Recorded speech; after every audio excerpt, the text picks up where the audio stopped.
Yeah, so Dave and I are learners, and we're constantly learning, growing in our marriage, because we are fighting for this unity, fighting to keep this covenant strong. And we read a book by Pastor Craig Groeschel on this, From This Day Forward, and he says this.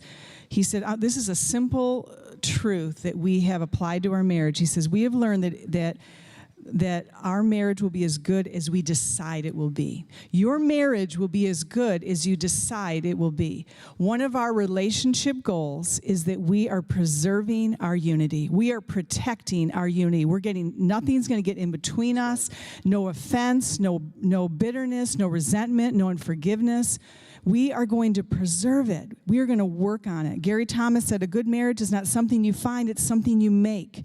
You guys, we cherish our togetherness. Now, on the PowerPoint, you're going to see two words. The first word is united. When the I is in the proper place, you get the word united.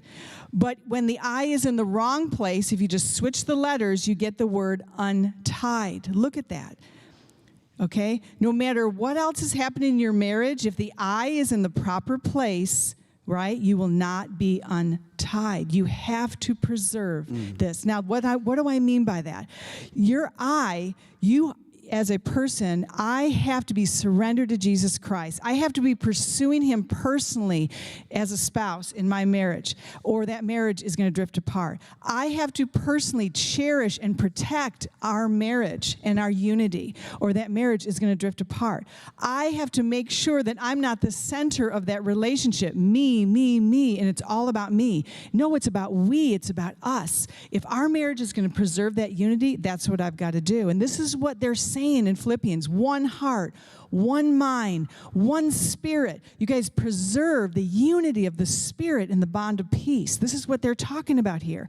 It's two becoming one. Let me tell you something. The enemy doesn't want your marriage to stay together.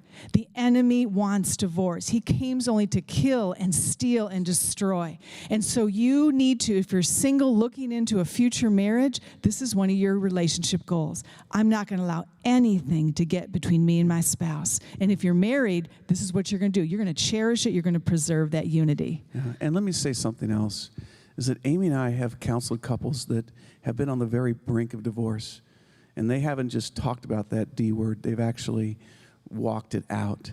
And we've been able to counsel them, work with them, bring Christ back into the center of it, and see that marriage restored and healed. We've even seen people that got divorced from each other actually come back to Christ, reestablish a walk with him or begin to follow him, and actually get married again. It's a beautiful thing to see that unity in operation. Why? Because if we can be unified with Christ in spirit, we can learn how to be one and together with others. So that's so good, honey.